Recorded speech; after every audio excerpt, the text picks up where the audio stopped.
Live from the Ken and Valerie Baker studio at WHYY, this is Studio 2.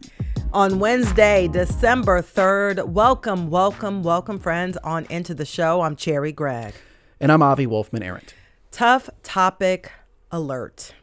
What happens when the people who raised you or the people you grew up with are the very people you feel you have no choice but to stay away from?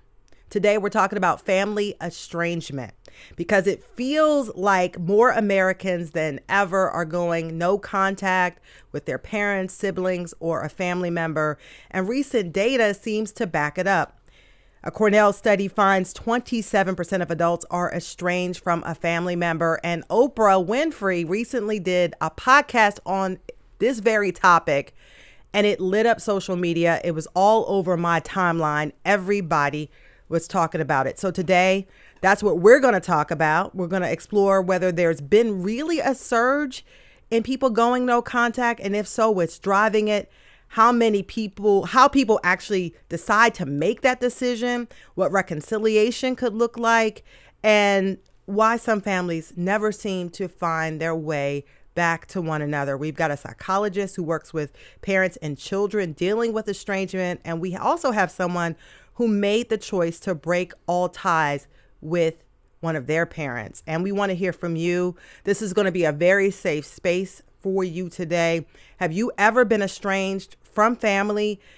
Please share your story. Also, do you think it's becoming more acceptable or more normalized to cut ties? And is that a good or a bad thing? You can give us a call to join the conversation. The number is 888-477-9499. The email is studio2@whyy.org. And if you're watching on Facebook or YouTube, share the video and leave your comments in the chat. Yeah, and we say this from time to time, but some shows we really do need, you to participate to make the show as good as possible and come to a greater understanding about the topic. We know it's a difficult topic, but if you have a personal anecdote to share, we'd love to hear from you. 888-477-9499. Again, you can email studio2@whyy.org. But first, our trio of local news stories. And we start with one that has a local tie, but was a big national story late yesterday. Quakertown-born pop star Sabrina Carpenter excoriated the Trump administration after the White House released a video that used one of her songs to seemingly promote the work of ICE. This video shows law enforcement making arrests, some of them very forceful. The Carpenter song playing underneath the compilation is called Juno. Let's watch and hear a clip. Have you ever tried this one? Have you ever tried this one? Have you ever tried this one?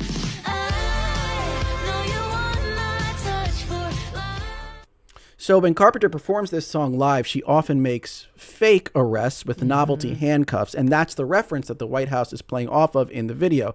Carpenter, however, was very much not amused. In a reply to the video on X, she wrote, "Do not ever involve me or my music to benefit your inhumane agenda." IP lawyer hat on for a moment. Under U.S. copyright law, artists have the right to choose how their music is used, including whether it's used in political campaigns. Artists, they have control over who gets a license, who can perform it, broadcast it, etc. And clearly, the White House did not ask Sabrina Carpenter whether she wanted her song linked to ICE or to his administration. So she publicly objected. I will say that folks typically don't sue for this type of thing because it's expensive and time consuming. And a lot of times the only recourse you have is to go onto the social media platform and file a complaint and hope they take it down. But artists these days, that's basically, there's numerous artists who've been objecting to their use of their music by the White House. But the only recourse they really have is to speak out like Sabrina Carpenter did. Yeah, and it goes back to even when Trump was campaigning, there were conflicts over songs. Celine Dion, Bruce Springsteen, Beyonce. More recently, Olivia Rodrigo had a very similar, where like her music was used in a promotional video promoting some of the work of the administration, and she replied on social media. Sometimes I wonder if actually the White House is courting these conflicts. They actually they like the sort of the back and forth with the pop stars because part of their political brand, or they think their political brand, is sort of us versus the stars versus the elite, whatever. I'm not sure it's a great political calculation, but sometimes I do wonder if they in fact want they're luring artists into these types of conflicts. And they don't really take the videos down once they complain. They sometimes have cheeky responses. Right. So, yeah. Yeah, cheeky's a kind word. Yeah. Story number 2. Yeah. Traffic safety concerns recently came to a head after a 65-year-old man driving on one of Northwest Philly's twisty-turny roads lost control of his vehicle and ended up in a creek. He unfortunately passed away. The man struck a guardrail on Gresham Valley Drive. His car flipped over. That very guardrail that he struck had already been damaged from a previous accident. That driver survived. Gresham Valley Drive and Chestnut Hill, Lincoln Drive, they're roads, they're lined with trees. If you're not from Philly, this area is very curvy. It tends to flood when it rains. It's very slippery. And people tend to speed on these windy roads, and it's caused it to be plagued by accidents, sometimes fatal ones over the years. 5 people died along this stretch of road since 2019. And in 2018, there were 16 crashes along one of the most dangerous stretches of that road, the most ever recorded. So PennDOT and the Streets Department, they've been working quite a bit to calm traffic, especially along Lincoln Drive. They've installed rumble strips, which are like speed bumps as well as speed tables. And they've been doing a lot of work. And there's been a lot of focus in Philadelphia generally on making the streets and the roads safer. But this has really come up yet again, because every time you turn around, it seems like at least once a year, somebody sort of ends up in a creek, ends up in the Delaware River, driving along these twisty-turny roads. Yeah, and I think that particular road is illustrative of a larger problem with traffic safety. If you've driven along Lincoln Drive, as many people have in our region, you know that the speed limit, the posted speed limit's pretty low. It's 25 miles an hour. They don't observe it, And people don't observe it. And it's not because people are suddenly become different types of drivers when they're on this one road. I think it goes to street design. Like you could say that the speed limit is 25 on Broad Street or Lincoln, but if the road is designed in a way that kind of encourages people to drive faster or allows them to drive faster, then they will drive faster. And so that's why the city has started to do some work. Obviously, neighbors think it's not enough, but try to do some work to change the design of the road. Road design is so important in these conversations, in addition to speed limits and enforcement. Yeah, and we saw that on Roosevelt Boulevard, which used to be one of the deadliest roads. They put in those speed cameras, 95% compliance now with speed. Yeah. With speed. They're doing it on Broad Street right now. I don't know if you've gotten a ticket. I haven't, thank goodness. But they're ticketing people. So we'll see what they do along that curvy stretch of road. Yeah, and shout out Henry Savage from the Inquirer wrote an interesting story about this crash and this broader issue, so it's worth checking out. Yep. Final story. A South Jersey teenager is looking for a long-lost punk rock demo tape that her mom made 30 years ago. And her quest for this lost tape has galvanized folks on the internet. NJ.com has a lovely story on this mother-daughter pair. The teenager is 16-year-old Charlotte Astor of Camden County. She's cute. She's cute. Her mom, Shannon, was the lead singer of a short-lived hardcore band called Seed when Shannon was just 14 years old. Seed cut a single demo in 1994 at a studio in the Pine Barrens. They gave away or sold every single copy of the demo, and now Charlotte, who is now herself really into punk rock, really wants to track down her mom's long-lost demo tape to hear what her mom sounded like as a hardcore, raging, bad bleep mom in the 1990s. So, folks, if you know about this demo tape by a band called Seed in South Jersey in the 90s, we need to hear from you.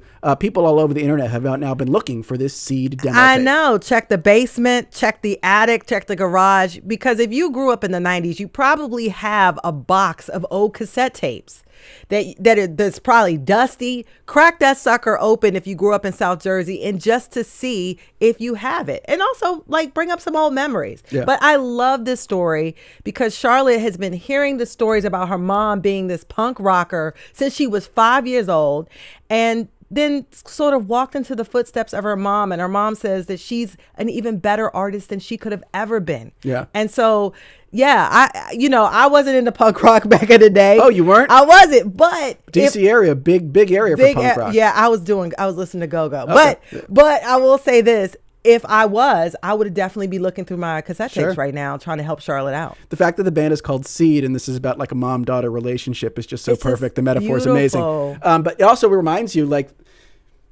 this type of story is not going to really be able to happen much in the future because people have preserved everything they ever did digitally. Yeah. And so this is, something from the 90s. This is back when you could truly lose something like that and maybe never find it again. And the odds of them finding this demo tape are pretty slim. She wants to hear her mom rock out. And they had T-shirts and everything. She has nothing from those days, the Seed days.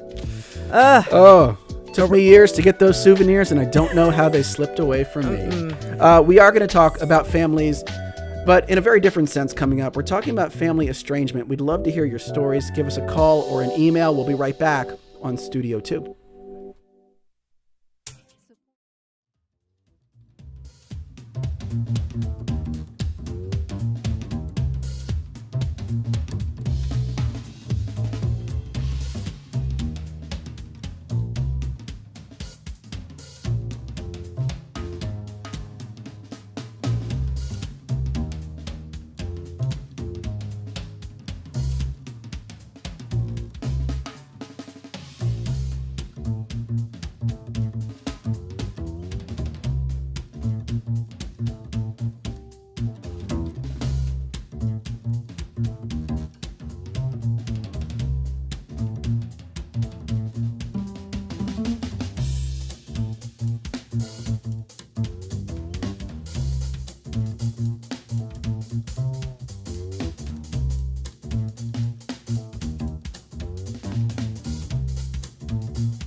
And welcome back to Studio 2 on WHYY. I'm Avi Wolfman-Arendt. And I'm Cherry Gregg. Though data on this topic is scarce, there is an anecdotal sense that family estrangement is becoming more common, or at the very least, that it's becoming less taboo. On social media platforms, influencers rack up millions of views talking about estrangement, often encouraging people to cut off toxic relatives. Today on the show, we explore that phenomenon and family estrangement more broadly. When is it healthy to cut ties with a parent or sibling? When is it not? And how has the social climate around estrangement changed? We've got two great guests with us to guide this fraught conversation. Joshua Coleman is a psychologist and senior fellow at the Council on Contemporary Families. He's also author of Rules of Estrangement. Joshua, welcome to Studio 2. Thanks for having me. We also have Harriet Brown, author of Shadow Daughter, a memoir of estrangement. Harriet, thank you so much for being here today. Oh, thanks for having me, Cherry. And we know this is a tough topic, but we would really love to hear from you. Have you been estranged from a family member? Share your story with us. Do you think it's becoming more acceptable? And is that a good or bad thing?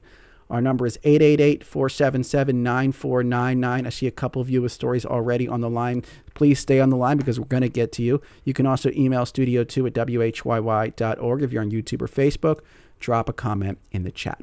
Andrea wrote on Facebook, we are in an age and time when it's easier for folks to choose silence instead of vulnerability and communication.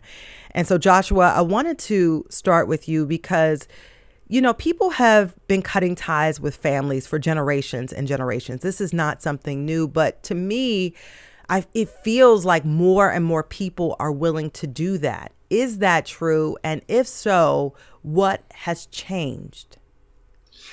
Well, I certainly think that it's true. The research on this is fairly new, so we don't really have the beginning point to track it in the way that we do other data, say, hospitalizations for suicidal ideation or that kind of thing. But if we just look at divorce, we know from the research that divorce is a big cause of estrangement for a variety of reasons. And so that alone has caused and enabled an enormous amount of estrangements. We have rising rates of individualism, which means that people are much more concerned and preoccupied with their own happiness and mental health and identity. We have the intrusion of therapeutic narratives is the way that we think about our lives. And thinking about our lives in a much more psychological way means that we're thinking about our childhoods. The sociologist Eva Illouz says, today our lives are plotted backwards. What's a dysfunctional family? It's a family where your needs weren't met. How do you know your needs weren't met? By looking at your present condition.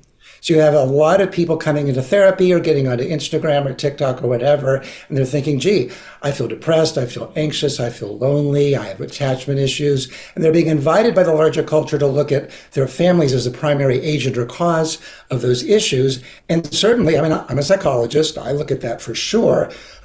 But what gets left on the table is culture, genetics, social peer group, cohort. So for example, by cohort, the generation that you're born into, we know that Gen Z, those born between roughly 1995 and 2012, have more than any other generation record high rates of depression, anxiety, suicidal ideation, suicide. So all of those things. And then on top of that, the social amplification through social media are all really infecting the culture. So yes, I absolutely think it's on the rise for those reasons. When you say infecting, I could see pros and cons in the list of things that you laid out there, Joshua. So what do you see as sort of some of the positive attributes of this trend, and what do you see as some of the negative attributes?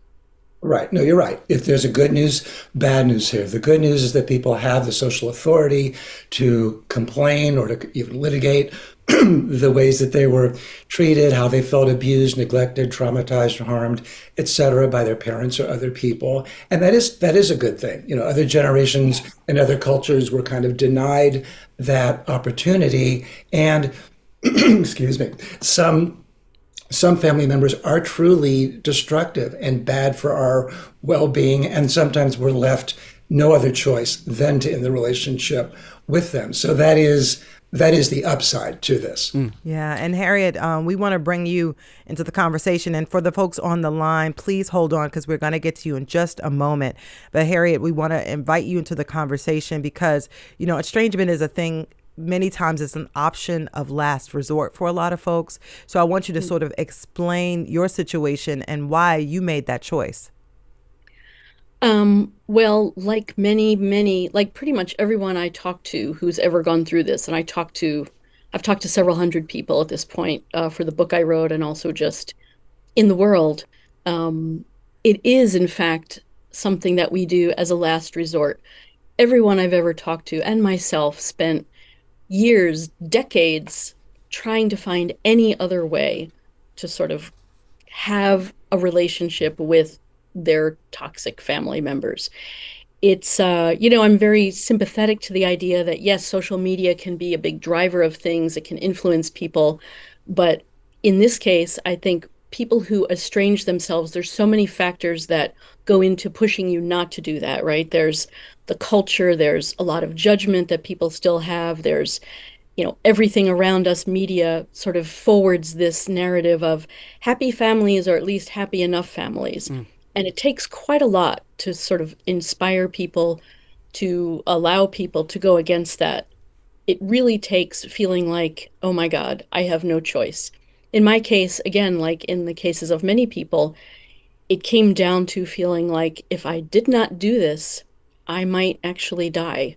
I might die metaphorically. I was so miserable, so anxious, so unhappy for so many years. I'd tried everything. Nothing ever worked. And for me, it was an incredibly liberating thing. Yeah. It wasn't a happy thing.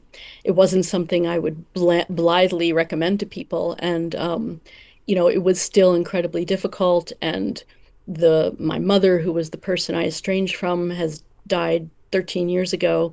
And it's still something I think about, but I don't regret 1 second of it because I think it saved my life and the life of my family, my husband, my children. Yeah, we're going to hear some personal testimonies in a moment from others, but I just want to have you give folks some background, because you described like a last straw moment or interaction with your mother, and I know you can't get into the whole backstory, but a condensed version of that story, the sort of moment where you realize we can't even talk anymore because it's not going to be healthy for me or the rest of my family.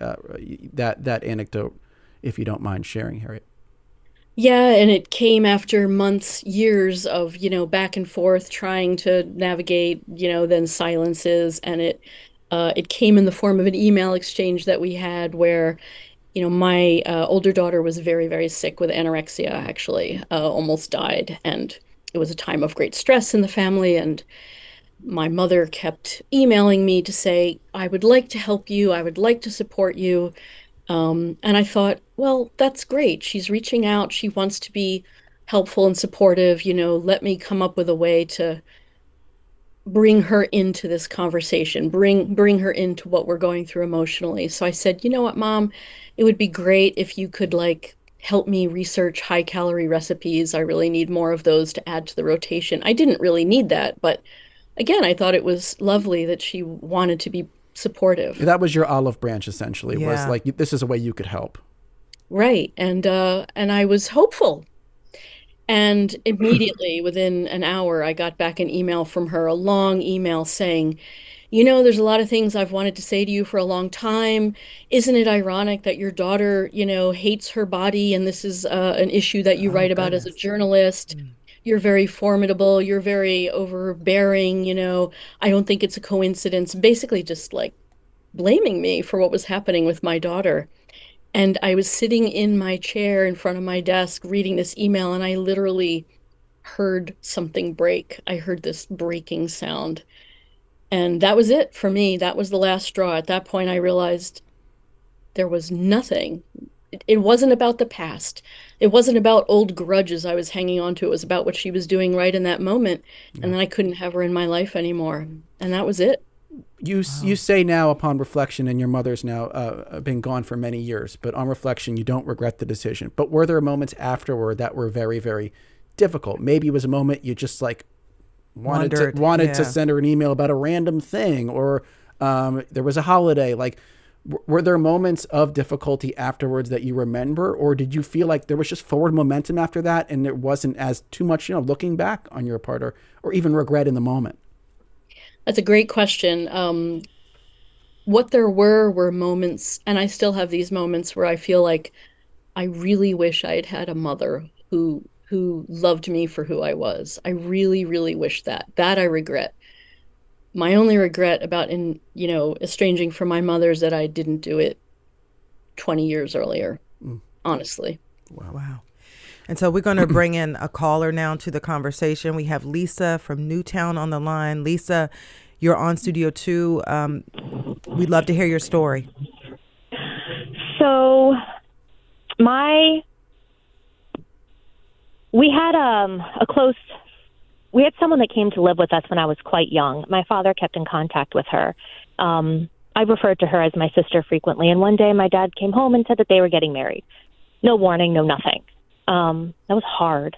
I can't even describe that. It was easier for me to tell people that he died than to tell them what really happened, because they didn't understand the pain that caused me. So I cut him out for several years. The only reason I started talking to him again was when my grandfather was getting sick and we needed to deal with that. And then the kicker is that I now have a sister who's 8 months older than my daughter.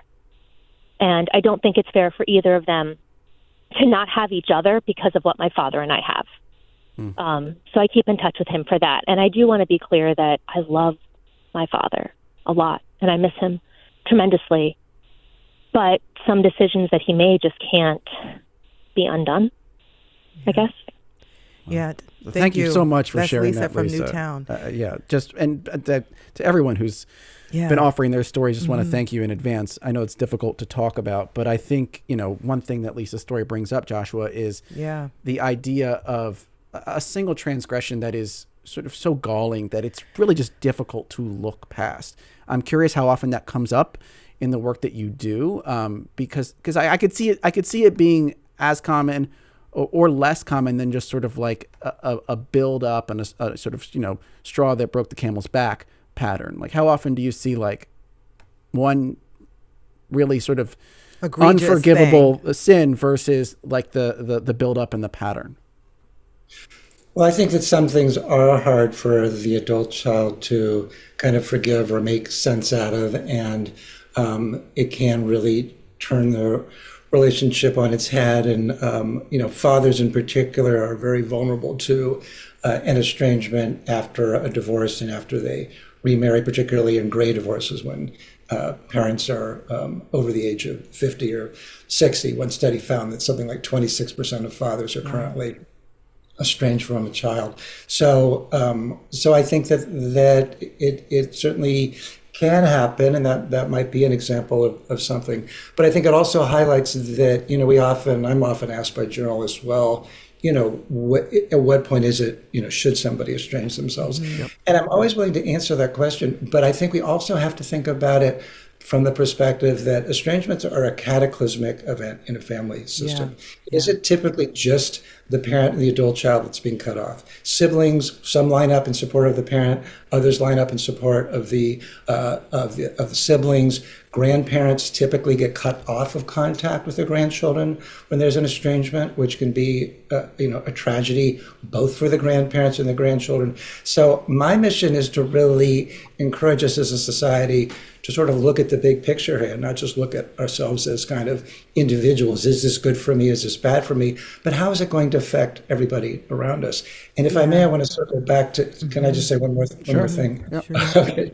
And that is when your comment, Harriet, about it being the option of last resort. It's not just toxic, destructive parents who are getting cut off. Many loving, decent parents are getting cut off today, not because they were abusive, but because their child might have married somebody who said, choose them or choose me. You can't have both. Maybe it's because the parent was mentally ill. Could also be because the adult child is mentally ill. Maybe it's because the adult child has gotten into therapy with a therapist who assumes that every problem in adulthood stems from a traumatic childhood. So sometimes it's because the adult child doesn't know any other way to feel separate. So I really want us to kind of destroy this myth that it's only destructive, terrible, abusive parents who are getting estranged today, because it's not the case. And you're right, Harriet, plenty are, and I'm really sorry for what you had to go through with your mom, but not every estranged parent deserves, kind of is getting what they deserve. Yeah, and I wanted to sort of circle back to a little bit of what our caller had to say, because one of the things she mentioned was that her daughter, she didn't want to fully cut off everything because she didn't want to rob her daughter of that relationship. I mean, it feels like there's degrees to this, because no contact is totally different from lower contact. Are there degrees to estrangement and sort of how do you sort of decide which degree it should be? Because it seems like totally we never speak forever seems to be the worst, I guess the option of no last resort. I 100% agree with that. And my wish for every estranged adult child on the call is that, I get going, no contact, 6 months, maybe a year, but to permanently decide to do that, I mean, you're kind of freezing the relationship in time, and you're not really giving that parent the opportunity to learn or to grow or to change. And also, I work every single day with sobbing fathers and mothers and grandfathers and grandmothers whose lives have been ruined by their child cutting them off. And look, I'm not here to say that parents don't make mistakes. I mean, my message to parents is y'all have to do the work. You have to really do a deep dive of empathy and responsibility taking. And I tell every single estranged parent, you have to start by saying, I know you wouldn't do this unless you felt like it was the healthiest thing for you to do, because that's how it feels to your child.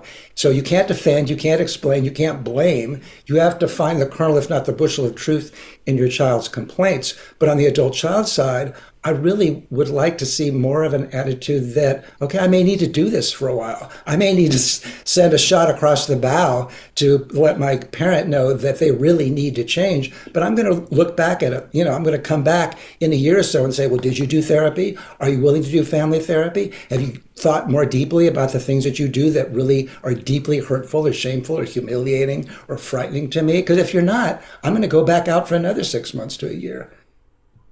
Interesting. Harriet, you wanted to respond there. Go ahead. I did. I mean, I think, Joshua, if you had talked to my mother during our estrangement, you probably would have felt, oh my gosh, here's this wonderful, warm person. She's crying. She doesn't know what has happened.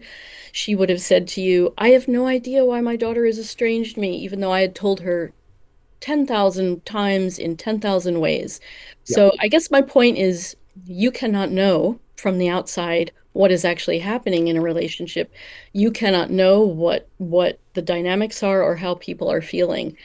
In reporting for my book, Shadow Daughter, I talked with several hundred people who had been through estrangement. And I'm not saying that this is the only thing, right? I am in no way saying all parents who are estranged are terrible, evil, or ill people. Not saying that.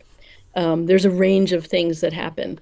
But I have never personally met an adult child who made that choice without intense, many efforts in so many different ways, giving parents chance after chance after chance. Some people are not capable of growth or change, or, perhaps their early experiences in their lives. This is probably what I think happened with my mother. She had a rough childhood. I feel great compassion for her, and I think it made it impossible for her to change. But nevertheless, right, that is still, and I think that great damage is done sometimes by people trying over and over and over again and being hurt in the same ways over and over and over again. So I would respectfully disagree that, permanent no contact is always a bad thing. I don't think that's true. Yeah. Let's bring in another. We just want to keep another call, and I know we're going to get back to that conversation. And I want to put a pin in this, sort of like the idea that further damage could be done by sort of prolonging the process. So we'll get back to that, but we do have a lot of people waiting on the line. This is Anthony from Mount Laurel on the line. Hey, Anthony, you're on Studio 2. Would love to hear your insight and your testimony. Hi, thanks for having me. Sure. I just listened to one of your guests mention something about a estranged parent not being deserving of the estrangement. And my daughter is 36 years old, and we have never really had a relationship. She's been negatively influenced by her mother, her grandmother, her aunt, and her great-grandmother, 4 women in her life. And it's left a hole in my heart that just can't be filled, and it's such a hurting thing that every time we talk, and the thing that really gets me is she's never said what I've done to her, if there's any such thing, and it's such a hurting thing. And I've just decided that I've had enough, and I let it go. The last time that we talked, I reached out to her and nothing back, and we were had a relationship on and off. But every time it just seems like she just blames me for something that I have no clue what it could be. I've always been there, always been a terrific father as far as I'm concerned. Yeah. So I just what it is. Yeah, thank you so much. That's Anthony from Mount Laurel. And so, Joshua, I wonder, like, people, when you're on the receiving end of this, Harriet clearly told her mother what it was. Whether she accepted that or not, that's one thing. But you hear from this father, and you said fathers are more likely to have that estrangement. And folks, you are on the receiving end of this estrangement. You have no idea. How common is that for there to have been no discussion? And what do you do if you're just trying to figure out how it got to this point? Yeah, it's a really important question, and several thoughts about it. Well, one of the things Anthony's describing, which is not uncommon, is parental alienation, where after a divorce or separation, one parent poisons the child against the other parent. And it's a real thing, and it has lasting consequences. So I believe him when he says that. But sometimes our children tell us things that we're doing that really are bothering us, and we just can't believe that it's bothering them as much as it is, and so we sort of ignore it. Because I have worked with adult children or even seen letters from them where they're clearly telling the parent what it is, what they did, and the parents go, well, that's not it. And part of the issue is that, there was a study in 2016 that showed that in the past 3 or 4 decades, we've enormously expanded what we consider to be traumatizing, harmful, abusive, neglectful behavior. And so what often happens is there's this generational gap where younger generations are coming to their parents and saying, look, you emotionally abused me, or you neglected me, or you traumatized me, or you harmed me. And the parent who grew up in a totally different generation of like, no, I didn't. What are you talking about? And there's never any meeting of the minds. So that's why I always tell parents, look, you have to look at it from your child's perspective. And if you don't know, or if it doesn't make sense to you, you still have to take responsibility for that. So what I tell parents, like in your case, Anthony, would be to say something like, it's clear I have significant blind spots, that I don't have a better understanding of why you need to do this. I know you wouldn't be doing it unless you felt like it was the healthiest thing for you to do. Would you feel comfortable writing me and telling me more about what it is? Would you be willing to do some family therapy with me so I can get some help in empathizing better or communicating better? Or is there things you want me to work on in my own therapy? And I promise we get back to this. We will now on the other side of this break. This idea of if there can be further damage done by trying to continually repair, and when you should stop trying to repair. And I know we got a lot of folks and a lot of comments. Yeah. We're going to try to get you guys in. So keep those emails and calls coming. studio2@whyy.org. The number is 888-477-9499. We'll be right back on Studio 2 from WHYY.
And welcome back to Studio 2 on WHYY. I'm Avi Wolfman-Arendt. And I'm Cherry Gregg. We are talking about family estrangement this hour, which appears to be on the rise.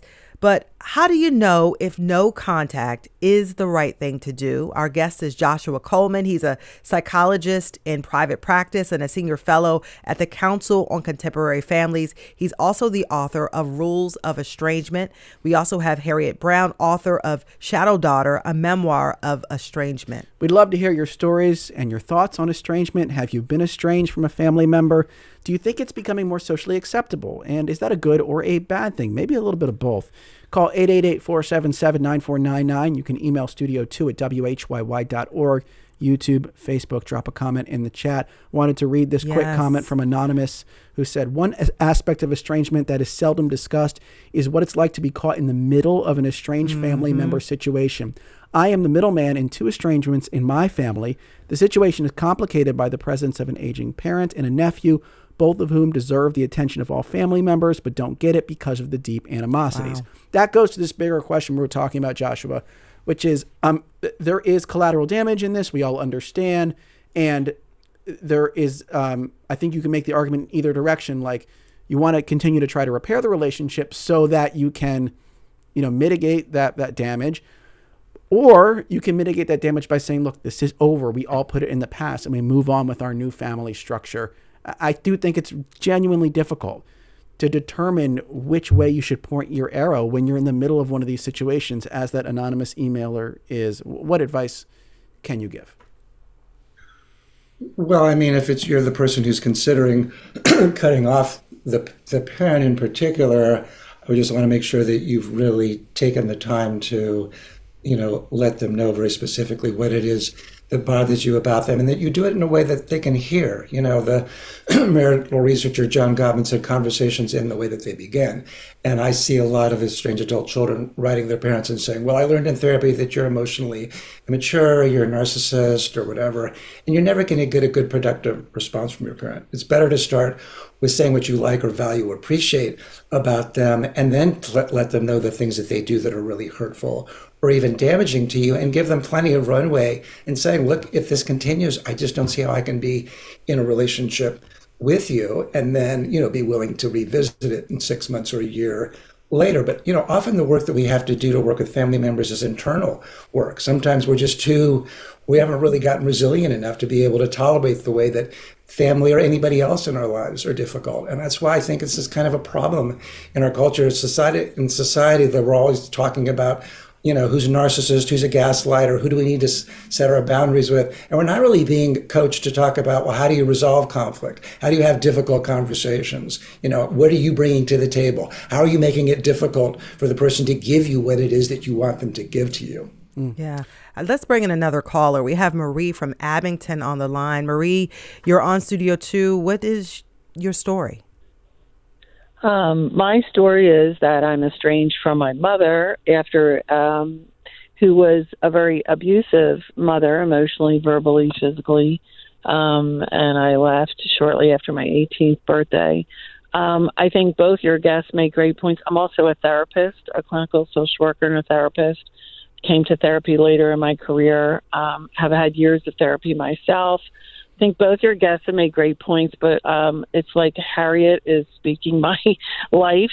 I like to hug her, and her book is already in my reading list. So this is not, like she said, it's a healthy decision, not a happy one.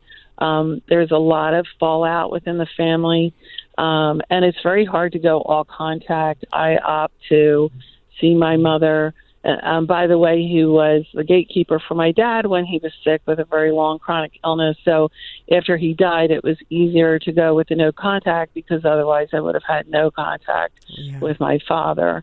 And I am now an older adult. My mother is over 80. She's not going to change. She has mental illness, and but there's mental illness that's treatable, and you have some compassion. There's also mental illness, like some personality disorders, that are super destructive and harmful to the people around them. And we have a large family, so what I've opted to do is in family events. If I did a total no contact, I wouldn't be able to go to any family event. So I go. Sometimes I take an Ativan beforehand. If I'm feeling, they're always stressful for me to get ready to go. Well, thank you. Just going to show there's a lot of gray area between this binary of no contact and semi-contact or low contact. And so, Harriet, I have a question for you, because I wonder how you navigate this as someone who decided to go no contact. What do you tell your kids? You had children. There's their grandmother they're not seeing. How do you sort of navigate the relationships with other family members who you may actually want to talk to? Do you cut them off too? Like, just kind of give us some deets on how you navigate all of that stuff as you try to hold up the no contact with just your mom.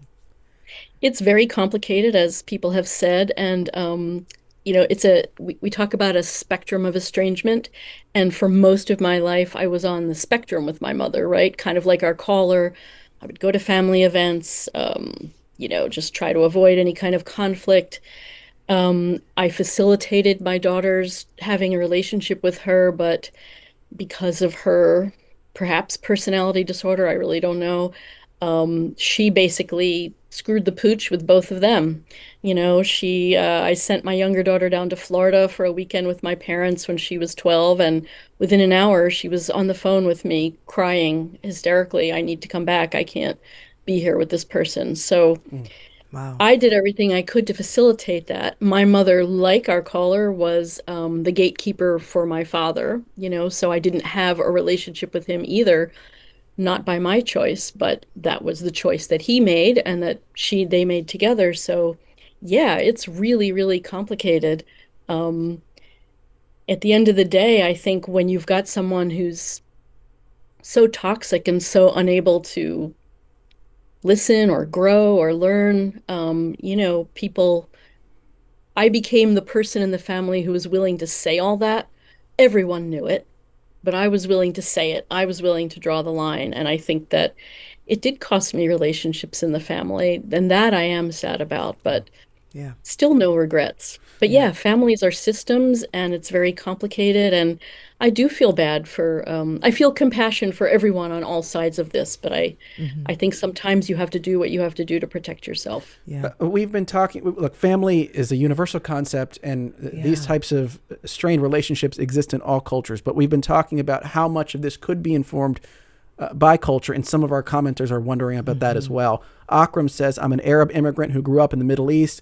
The notion of family estrangement, according to him, is nearly unheard of in Arab culture. Much of that comes down to the societal structure itself. American culture is focused on optimizing individual success. Arab culture is much more collectivist in its approach. That's Akram's perspective. Now I want to bring in Evelyn from Lansdowne on line 2, who I think has a perspective also from this lens. Evelyn, you're on Studio 2. What's your insight that you can share with us this hour? Yeah, I am an immigrant. I moved to this country when I was 4 years old, and so certainly been straddling the cultural divide. And my dad was very adamant, reminding me of my Hispanic heritage and roots. And I am now pregnant and am coming face to face with, what are the relationships that I want to keep, and which ones do I not? And I feel so much guilt around the conflict of my Hispanic values and what I need to do, just to protect myself and my family. My partner, who is also a licensed therapist, says, I might just be at the point of radical acceptance. And I think that just continues to resonate, that this concept of estrangement is just non-existent within the context of Hispanic values. And I'm excited that, we're having these conversations. But I would be curious to see how these conversations play out within the cultural context, especially one, similar to the email that was just read. Yeah. Thank you, Evelyn. Collective cultures, Yeah, it's an important question. Yeah. And I guess, Joshua, I'll ask you if that comes up in your work. First of all, family estrangement perhaps being sort of, I don't want to say started, but one of the galvanizers of the estrangement being some sort of cultural conflict, and then how you try to navigate that with folks that you talk to see, like, is that at the core of the issue? Is it sort of ancillary to the estrangement? Because I feel like it might be difficult to figure that out from time to time. Shoot, I lost. Oh, I think we lost Joshua. Yeah, we lost Joshua for a second. Yeah. Well, we can keep coming with more callers because we have a lot of folks lined up. Bill from Downingtown is on the line. Bill, you're on Studio 2. I'd love to hear your story. Sorry, my internet is very unstable right now, so I missed. Well, we're gonna get it patched up, Joshua, if you don't mind for a second, and we're gonna bring in another caller while we try to work on your issues. Yeah. So, Bill from Downingtown, you are on Studio 2. Would love to hear your insights and your story. Thank you. So I'm calling about my brother, who is a ordained Catholic deacon, and he married a woman with a 5-year-old child and adopted and raised her. And about 4 years ago, she confronted her mom and my brother, her stepdad, along with her 3 siblings, that she had been emotionally abused growing up. And my brother said, please leave. And my brother was very, very distraught. Over the last month, this daughter, my niece, reached out to her mother and asked if she could come for Thanksgiving. And she did, and reached out to her siblings via text, and never really apologized to my brother. And my brother is obviously now in conflict with his wife for accepting 2 days before that her daughter, her blood daughter, was returning. And although, a unsettled situation, you rejoice that somebody's returned as a prodigal, as my brother, has been praying for, but he is still very hurt, and he's unwilling to go to counseling. But as I joined the conversation listening, I heard one of the counselors say, although you may not go to counseling, have the person that's been grieved write a letter.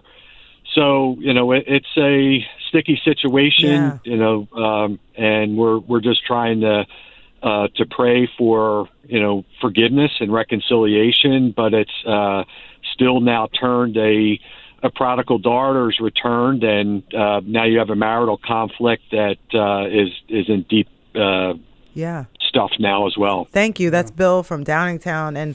And Joshua, I'm sure you heard this commentary, but this is sort of the interpersonal relationships that can be damaged because of estrangement. You have a mother who wants her daughter back. You have a father that felt disrespected, never got the apology.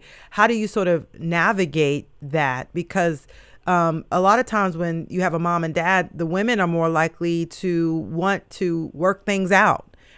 So how do you sort of counsel people through that and build up conflict resolution so that if one of the two in the couple want it back, you can sort of try to get to a place of compromise?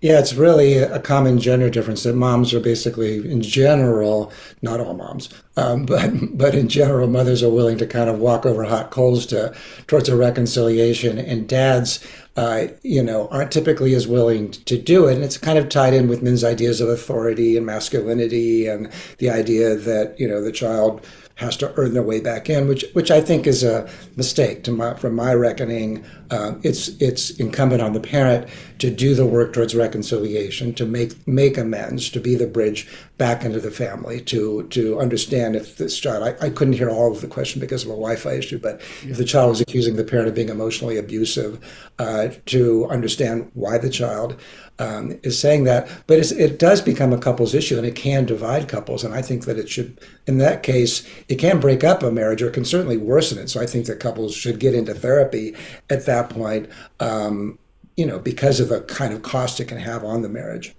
I want to bring in another caller as we get ready to wrap up. Yvonne from Brewery Town's been on the line for a while. Yvonne, you're on Studio 2.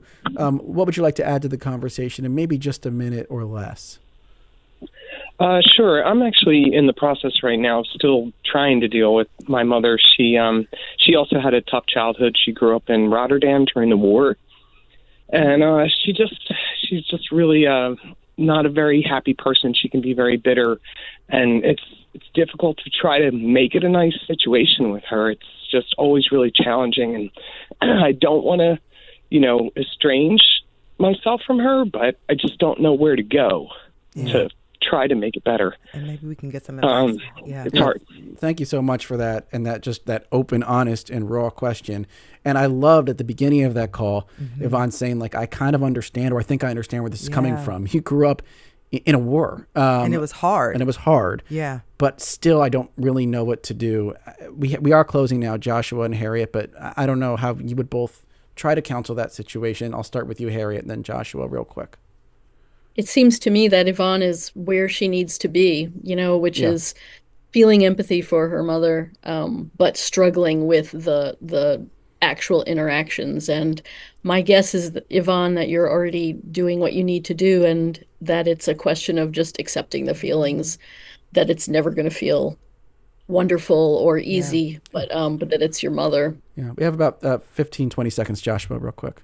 Yeah, no, I agree with what you just said, Harriet. And sometimes the most therapeutic thing is to grieve that we don't have the parents that we have, because they probably didn't have the parents that they had. Yeah. And I think that can make us feel more compassionate for them and do some of the hard work towards reconciliation. That was Joshua Coleman, psychologist and senior fellow with the Council on Contemporary Families and author of Rules of Estrangement. Thank you so much for your time today, Joshua. Yeah, thanks for having me. And thank you, Harriet Brown, author of Shadow Daughter, a memoir of estrangement. Harriet, it was wonderful to have you on Studio 2 as well. Thank you so much, Avi and Cherry. Yes, and shout out to Jessica from Philadelphia. So sorry we did not get to your call today. Thank you to everybody who emailed in and called in. You helped make this show, I think, powerful. Thank you to our producers, Debbie Builder, Andreas Copes, and Hazel May Bryan. Mike Schiffler is our visual producer. Al Banks and Tina Calicay engineered today's show. Our executive producer is Kevin McCory. From Studio 2 here at WHYY in Philadelphia, I'm Cherry Gregg. I want to reiterate that thank you. Thank you so much to our callers and commentators. I'm Avi Wolfman-Arent. We'll talk to you tomorrow. Tomorrow at noon on Studio 2, stand-up comedy is taking center stage. We're talking to local comics about how the medium has evolved, how social media is changing the game, and what comedians want audiences to know. And later in the show, how exactly do you tell a really good joke? I want to know. I need pointers. Jerry and I are getting a lesson in joke construction from an expert. And don't worry, I'll never stop making puns. That's the Avi Wolfman-Arent promise. He's the punniest. Coming up next, it's Here and Now.